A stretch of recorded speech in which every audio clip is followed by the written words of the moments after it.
Hey guys, and welcome back to my channel. I am so excited today because we are finally going to be talking about a new Ronald Malfi release. This is Senseless. This came out just a little bit ago. I think it was just like a month or two ago. And I'm very excited to talk about it. Now, if you've been on my channel for a long time, you probably know that Ronald Malfi is one of my absolute all-time favorite authors. Like, if he releases a novel, I'm going to pick it up. The reason that there hasn't really been any Ronald Malfi on my channel in the last like year or two, like review-wise, is solely because he hasn't been releasing novels. He's been releasing short story collections. And while I do have them, and I have purchased them, I have a really difficult time reading short story collections. Now, I do know that some of them are like novellas within a cohesive novel, and it is in my TBR, and I will get to it. But I just find myself always hesitant to dive into short story collections. And so he's released 3 over the last couple years, and so I have not gravitated towards them. But he did release a whopping novel called Senseless this year. It was on my most anticipated reads of 2025 list, and I devoured it. I devoured it, guys. I'm very excited. And we're going to talk about it. We're going to talk about it. Now, one of the things I will say is this is a thriller. And I actually found it in the thriller section of Barnes & Noble, not in the horror section. I will say there are some pretty horrific images and concepts within this story. So it does kind of borderline what I like to call the Silence of the Lambs style of horror, where yes, it is definitively a thriller and kind of a murder mystery, but it is very horror adjacent into the place where I would probably categorize it as a horror novel. But we're going to talk about it. We're going to talk about it. We're going to talk about it. We are going to talk about it because I have many things to say about this. And before I die, you know, I'm going to read the inside flap first, and then I'm going to say my overarching thesis about this review. So it says, "What do you see? When the mutilated body of a young woman is discovered in the desert on the outskirts of Los Angeles, the detective assigned to the case can't deny the similarities between this murder and one that occurred a year prior. Media outlets are quick to surmise this is the work of a budding serial killer. But Detective Bill Rennie is struggling with an altogether different scenario, a secret that keeps him tethered to the husband of his first victim. What do you hear? Maureen Park, newly engaged to Hollywood producer Greg Dawson, finds her engagement party crashed by the arrival of Landon, Greg's son. A darkly unsettling man, Landon invades Maureen's new existence, and the longer he stays, the more convinced she becomes that he may have something to do with the recent murder in the high desert. What do you feel? Toby Campen, the self-proclaimed human fly, begins an obsession over a woman who is unlike anyone he has ever met. A woman with rattlesnake teeth and a penchant for biting. A woman who has trapped him in her spell. A woman who may or may not be completely human. In Ronald Malfi's brand new thriller, these storylines converge to create a tapestry of deceit, distrust, and unapologetic horror. A brand new novel of dark suspense set in the City of Angels as only horror's Faulkner can tell it." Okay. If you have read December Park, and you have read Come With Me by Ronald Malfi, and you enjoyed those novels, this is like the 3rd book in that series. Sort of. So, if I was to objectively talk about this book in comparison to Ronald Malfi's other works, I would say this is a definitive sequel to Come With Me. I think Come With Me is the most beautiful thing that Ronald Malfi has ever written. It is a ghost story within a kind of whodunit story. And when you read Come With Me, it's this very heartfelt look on Ronald Malfi's beliefs in the afterlife and grief and dealing with the loss of a loved one, and it's a beautiful, beautiful, beautiful slow burn ghost story, sort of. And I say that because you have to read it to kind of understand what I am saying, but I love Come With Me. I think it is the most powerful thing that Ronald Malfi has ever written, and we do get to look into his concept of how ghosts operate and the afterlife. You see that a little bit as well in Floating Staircase, and I've always loved how Ronald Malfi kind of creates, almost like Stephen King, his own universe, and the way ghosts operate in his stories are the way that ghosts operate in his stories. And I think that Senseless and our lead detective who is on this case and his relationship with his departed wife and how he kind of interacts with his grief is very much aligned with Come With Me. And I think it is a beautiful, beautiful, beautiful storyline. That being said, at the heart and soul of this story is a kind of murder mystery involving a whole cast of characters, which is, again, very similar to December Park, which is my favorite thing that Ronald Malfi has ever written, and I think it is a fabulous coming-of-age story. It is my second favorite coming-of-age story after It, which is my favorite book of all time, It by Stephen King. I love December Park, and I know that a lot of people don't love the ending of December Park because it is kind of just literally an ending that kind of comes out of nowhere. However, if you read into it for the metaphor that that book creates, it is a very, very, very powerful ending, and I think it's a perfect ending for that novel. And I understand why people don't love it. If you are somebody who is more into a plot-driven thriller story, I get why people don't like that ending. This one encroaches on that style of ending. It is a little bit more concrete, and we're not necessarily kind of diving into like a deep metaphor of growing up. The sense of metaphors, the major metaphor in this story is all the different types of grief and losing your loved ones. I think Ronald Malfi does an amazing job of creating that storyline through our various different figures who have lost important people in their lives. I think it's done very, very, very well, very tastefully, even though we are dealing with some very gruesome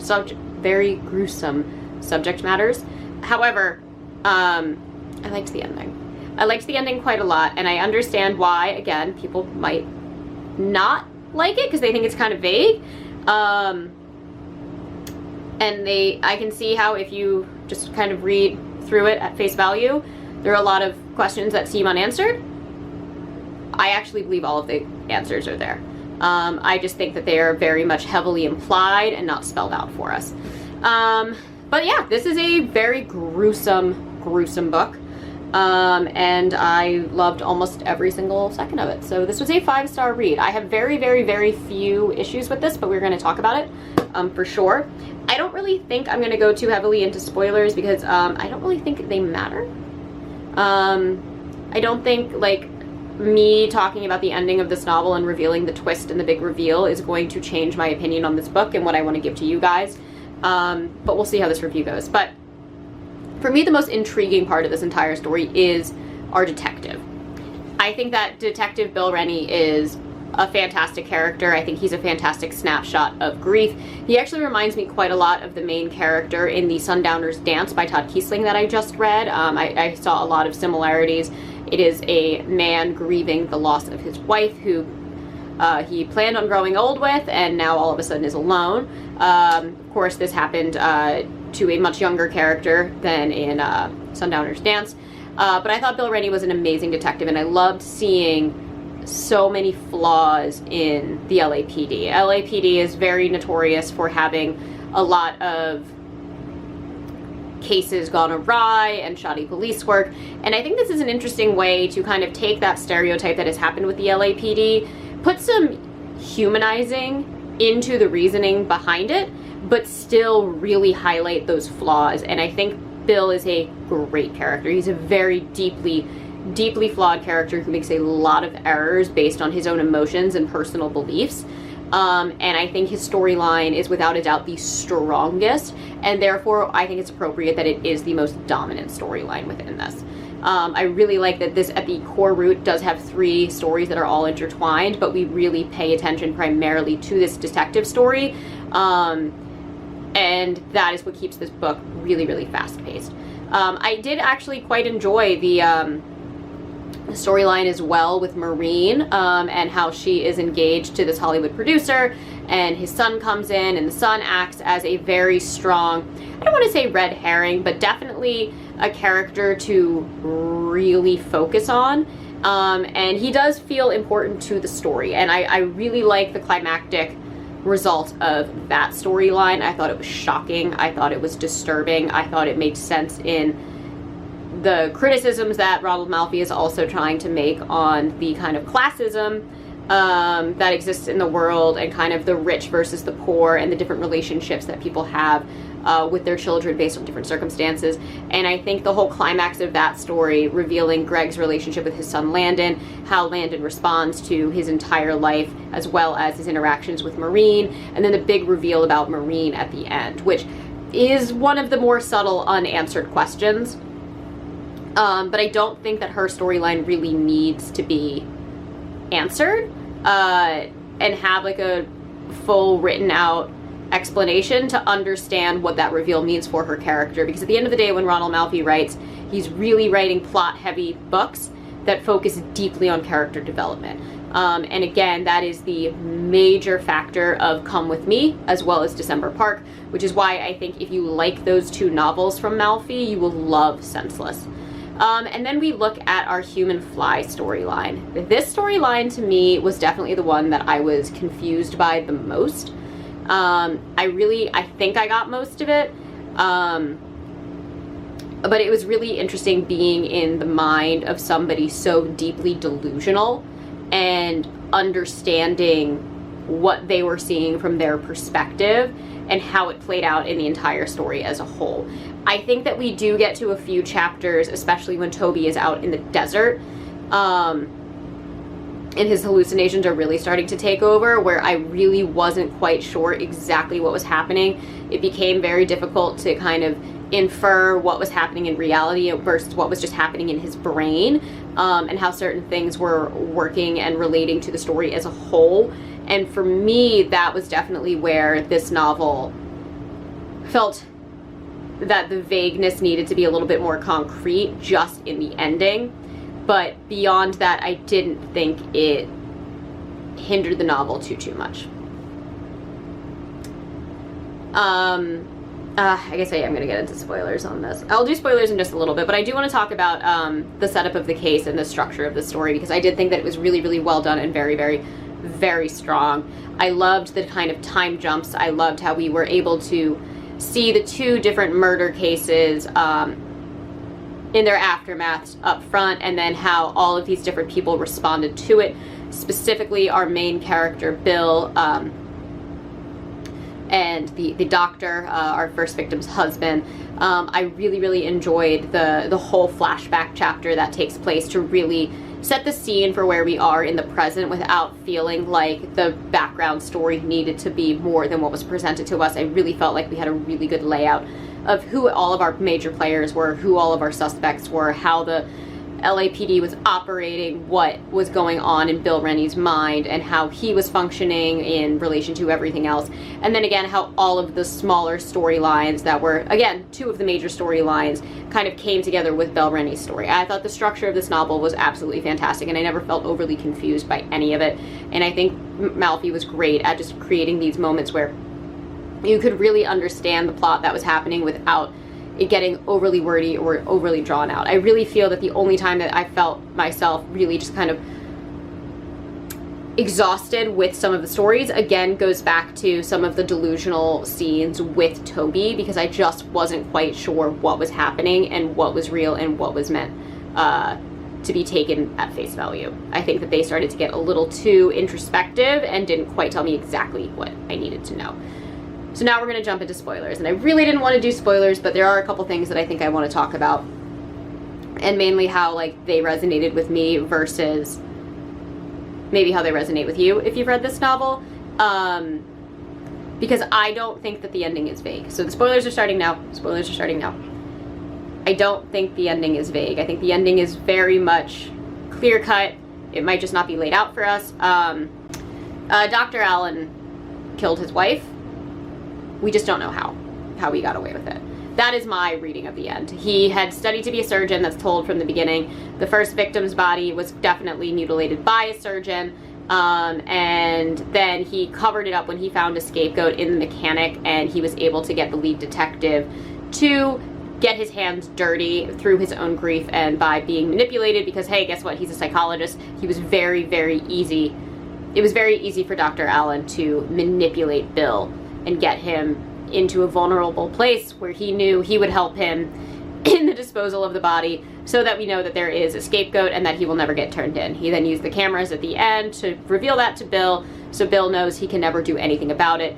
But yes, our first victim was taken out by the doctor. And then there was a copycat, which was Toby the Fly. Toby saw those photos, got obsessed with a random woman in his attempt to convince what he thought was a vampire that he was loyal and here's a victim for her, and then kind of didn't know what to do when that backfired and panicked and recreated the imagery from the photos from the crime scene that he found solace in, which is really, really messed up. So there are 2 murderers, 2 victims, but both done by different people for different reasons, though one is a copycat. And I think that was very, very nicely spelled out without flat out saying it. I did like how that was depicted. I thought it was very, very, very well done. And very just, it was a very nice conclusion for all of those storylines. It really did show Bill that he is not the good guy necessarily at all, really, and he is corrupt in his own way, even if he is not corrupt for the reasons that is usually associated with a corrupt officer. I thought that was done really, really well. It showed the evil of Dr. Allen. There's slight hints as to how he may have been able to do it. There's definitely hints on his motivation. He was cheating. She was also, it seems, potentially cheating. So there was an infidelity motive there that went beyond money. They were as rich as could be, so it didn't matter. It was all about image, reputation, and loyalty. So I thought that was really interesting, and I really liked being in the mind of Toby to understand why he acted the way that he did and how. I thought his kind of psychosis and inability to understand and differentiate reality from his delusions was really well done. I do think that Ronald Malfi did a great job, again, of showing the reader kind of what was in Toby's head in those chapters when he's in the desert and we really do not understand exactly what is happening or why, or if he really is doing any of those things to himself and seeing different beings out there. I really liked the one moment where he is walking in the desert, and it is alluded to that he is walking past the mechanic's grave, the shallow grave that Bill and Alan dug for him, but he doesn't notice it. I really thought that was a nice little nod to everything else that is happening. And then we get to Maureen. Maureen's storyline is the one that I do felt was a little vague and weak for a final, like, hard conclusion. But again, I do think that that was Malfi's interpretation of the different types of people that exist and function in LA. We have the richer than rich who are, again, family for some reason, and loyalty is this very, very strong core to their image without actually being a core to their values, which is why I think that Greg puts up with so much of Landon's stuff and allows Landon to act the way that he does. I wouldn't be surprised either if Landon was a patient of Dr. Allen. I think that was alluded to, but I don't actually know if it was legit. I thought that was a nice little, like, subtle nod.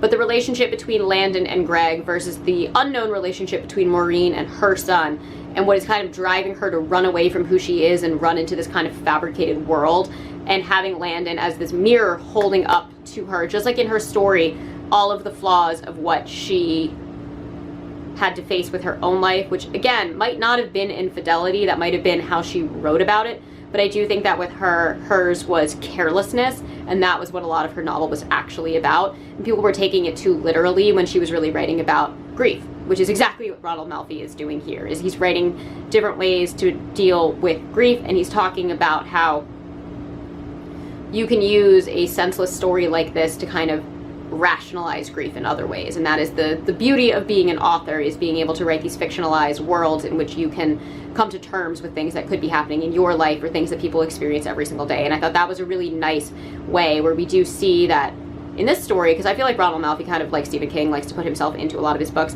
I have a feeling that Ronald Malfi probably most closely associates with Maureen to some regard in this story. And I loved that. So I did think it was a very beautiful story. I do think it does have a few flaws, but for the most part, it blew me away. I love Ronald Malfi. I was really excited to read more from him. He did not disappoint. Fast-paced, fun, but definitely has, like, in the style of, again, Come With Me in December Park, these really kind of heavy, deeper meanings that you really have to read into, versus some of his other stories that feel a bit more like very, very just cut and dry, this is the story.